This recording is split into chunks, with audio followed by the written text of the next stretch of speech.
মহাজাগতিক কিউরেটর মোহাম্মদ জাফর ইকবাল। সৌরজগতের তৃতীয় গ্রহটি খুঁটিয়ে খুঁটিয়ে দেখে তারা বেশ সন্তুষ্ট হলো।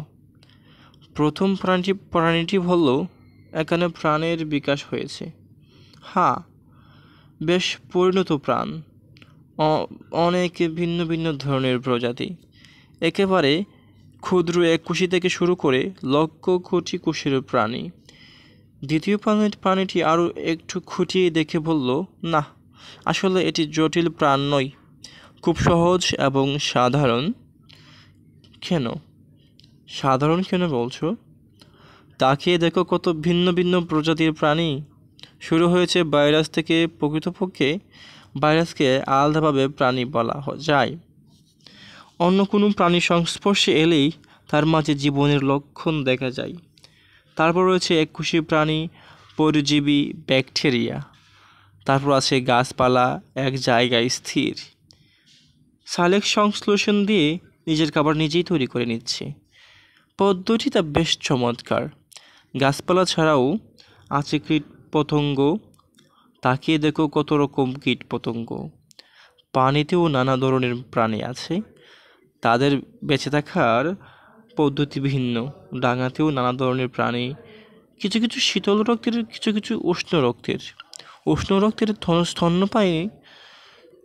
রক্তের স্তন্যপায়ী প্রাণীদের একটির ভিতরে আবার অত্যন্ত নিম্ন শ্রেণীর বুদ্ধির বিকাশ হয়েছে। কোথাও কোথাও প্রকৃতিকে নিয়ন্ত্রণ করার প্রচেষ্টা করছে। কিন্তু সব আসলে বাহ্যিক। এই ভিন্ন ভিন্ন প্রজাতির মাঝে আসলে কোনো মৌলিক পার্থক্য নেই। প্রথম প্রাণীটি বলল, আমি বুঝতে পারছি না তুমি কেন এই পার্থক্যকে বাহ্যিক বলছো। তুমি আর একটু খুঁটিয়ে দেখো, এই ভিন্ন প্রজাতি কী দিয়ে তৈরি হয়েছে দেখো। প্রথম প্রাণীটি একটু খুঁটিয়ে খুঁটিয়ে দেখে বিস্ময়সূচক শব্দ করে বলল, তুমি ঠিকই বলেছ, এই প্রাণীগুলো সব একইভাবে তৈরি হয়েছে। সব প্রাণীর জন্য মূল গঠনটি হচ্ছে ডিএনএ দিয়ে। সব প্রাণীর ডিএনএ একই রকম, সবগুলো একই বেশ পেয়ার দিয়ে তৈরি। সবচেয়ে সহজ এবং সবচেয়ে জটিল প্রাণীটি একই রকম গঠন। প্রাণীটির বিকাশের নীল নকশা এই ডিএনএ দিয়ে তৈরি করে রাখা আছে। কোনো প্রাণীর নীল নকশা সহজ, কোনো প্রাণীর নীল নকশা জটিল। এইটুকু হচ্ছে পার্থক্য।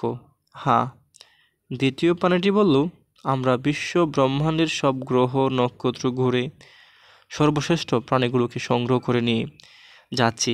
কাজটি সহজ নয়। এই গ্রহ থেকে সর্বশ্রেষ্ঠ প্রাণীটি খুঁজে বের করতে হবে। যেহেতু প্রাণীর গঠন একই রকম, কাজটি আরও কঠিন হয়ে গেল। সময় নষ্ট না করে কাজ শুরু করে দেওয়া যাক। হ্যাঁ, এই ভাইরাস কিংবা ব্যাকটেরিয়া বেশ ছোট, এর গঠন এত সহজ, এর মাঝে কোনো বৈচিত্র্য নেই।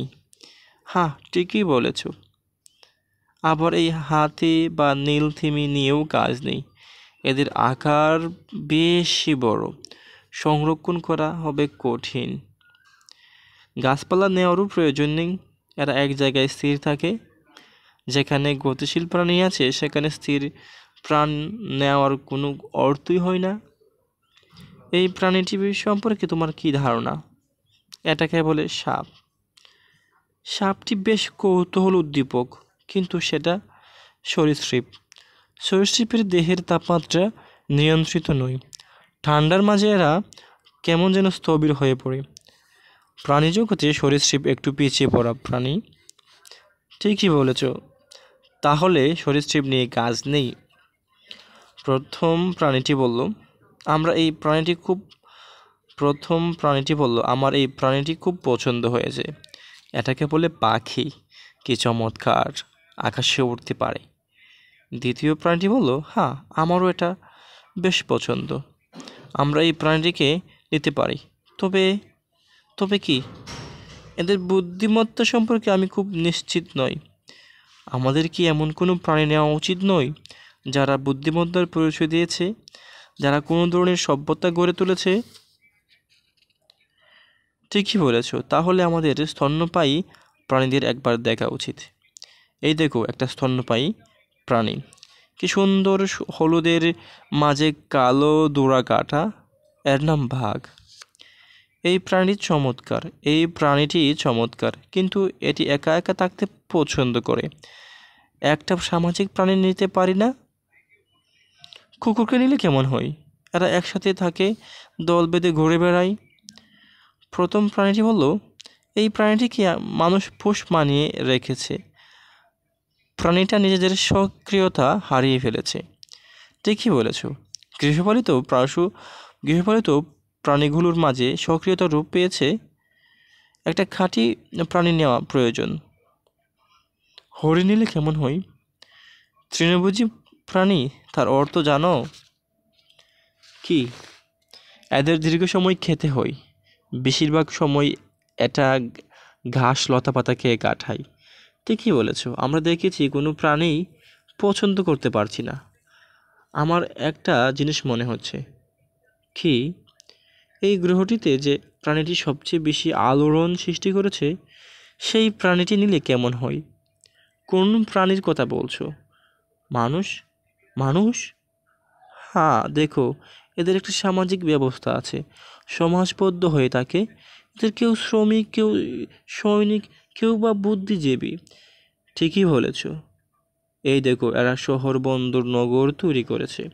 কত বিশাল বিশাল নগর তৈরি করেছে। শুধু তাই না, দেখো এরা চাষাবাদ করেছে, পশুপালন করছে। যখন কোনো সমস্যা হয় তখন এরা দলবদ্ধভাবে সেটা সমাধান করার চেষ্টা করে। নিজেদের সভ্যতা গড়ে তোলার জন্য এদের কত আত্মত্যাগ রয়েছে দেখেছো? কিন্তু আমার একটা জিনিস মনে হচ্ছে। কি? তুমি কি সত্যি বিশ্বাস করো মানুষ এই গ্রহের শ্রেষ্ঠ প্রাণী? কেন তুমি এটা জিজ্ঞেস করছো? এই পৃথিবী থেকে তাকাও, দেখেছো বাতাসে কত দূষিত পদার্থ, কত তেজস্ক্রিয় পদার্থ। বাতাসের ওজোন স্তর কেমন করে শেষ হয়ে যাচ্ছে দেখেছো? গাছ কেটে কত বিস্তীর্ণ এলাকা ধ্বংস করেছে দেখেছো? এর ছবি কি মানুষ করেছে? হ্যাঁ, কি আশ্চর্য! আমি ভেবেছিলাম এরা বুদ্ধিমান প্রাণী। এরা একে অন্যের উপর নিউক্লিয়ার বোমা ফেলছে, যুদ্ধ করে একজন আরেকজনকে ধ্বংস করে ফেলছে, প্রকৃতিকে এরা দূষিত করে ফেলছে। ঠিকই বলেছ। প্রাণী দুটি কিছুক্ষণ বেশ মনোযোগ দিয়ে মানুষকে লক্ষ্য করলো। তারপর প্রথম প্রাণীটি বলল, না, মানুষকে নেওয়া ঠিক হবে না। এরা মাত্র 2 মিলিয়ন বছর আগে জন্ম নিয়েছে, কিন্তু এর মাঝেই শুধু যে নিজেদের বিপন্ন করেছে তাই নয়, পুরো গ্রহটিকে ধ্বংস করে ফেলার অবস্থা করে ফেলছে। দ্বিতীয় প্রাণীটি বলল, মহাজাগতিক কাউন্সিল আমাদের কিউরেটরের দায়িত্ব দিয়েছে। আমাদের খুব চিন্তা ভাবনা করে প্রাণীগুলো বেছে নিতে হবে। এই সুন্দর গ্রহ থেকে এরকম স্বেচ্ছা ধ্বংসকারী প্রাণী আমরা নিতে পারি না, কিছুতেই নিতে পারি না।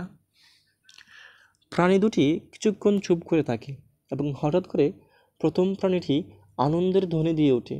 দ্বিতীয় প্রাণীটি অবাক হয়ে বলে, কী হয়েছে? আমি একটা প্রাণী খুঁজে পেয়েছি। এরাও সামাজিক প্রাণী, এরাও দল বেঁধে থাকে। এদের মাঝে শ্রমিক আছে, সৈনিক আছে, বংশ বিস্তারের জন্য চমৎকার পদ্ধতি আছে। দেখো, নিজেদের থাকার জন্য কি চমৎকার বিশাল বাসস্থান তৈরি করেছে। দ্বিতীয় প্রাণীটি বলল, ঠিকই বলেছ। দেখো, এরাও মানুষের মতো চাষাবাদ করতে পারে। মানুষ যেমন নিজেদের সুবিধার জন্য পশুপালন করতে পারে, এদেরও ঠিক সেরকম ব্যবস্থা রয়েছে। কি সুশৃঙ্খল প্রাণী দেখেছো? শুধু সুশৃঙ্খল নয়, এরা অসম্ভব পরিশ্রমী, গায়ে প্রচণ্ড জোর, নিজের শরীর থেকে 10 গুণ বেশি জিনিস অনায়াসে নিয়ে যেতে পারে। হ্যাঁ, কোনো ঝগড়া বিবাদ নেই, কে কোন কাজ করবে তা আগে থেকেই ঠিক করে রেখেছে। কোনো রকম অভিযোগ নেই, যে যার দায়িত্ব পালন করে যাচ্ছে। অত্যন্ত সুবিচার, আগে থেকে খাবার জমিয়ে রাখছে, আবার বিপদে কখনো দিশেহারা আর হয় না। অন্যকে বাঁচানোর জন্য অকাতরে প্রাণ দিয়ে যাচ্ছে। মানুষের বয়স মাত্র 2 মিলিয়ন বছর, সেই তুলনায় এরা সেই ডাইনোসরের যুগের থেকে বেঁচে আছে। প্রকৃতির এতটুকু ক্ষতি করেনি। আমি নিশ্চিত মানুষ নিজেদের ধ্বংস করে ফেলার পরেও এরা বেঁচে থাকবে। পৃথিবী একসময় এরাই নিয়ন্ত্রণ করবে। ঠিকই বলেছ, তাহলে আমরা এই প্রাণীটাই নিয়ে যাই। হ্যাঁ, এই পৃথিবীর এই চমৎকার প্রাণীটা নেওয়াই সবচেয়ে সুবিবেচনার কাজ হবে। দুজন মহাজাগতিক কিউরেটর সৌরজগতের তৃতীয় গ্রহটি থেকে কয়েকটি পিঁপড়ে তুলে নিয়ে গ্যালাক্সির জন্য অন্য গ্রহ নক্ষত্রে রওনা দেয়। দীর্ঘদিন থেকে বিশ্ব ব্রহ্মাণ্ড ঘুরে ঘুরে তারা গুরুত্বপূর্ণ প্রাণী সংগ্রহ করছে।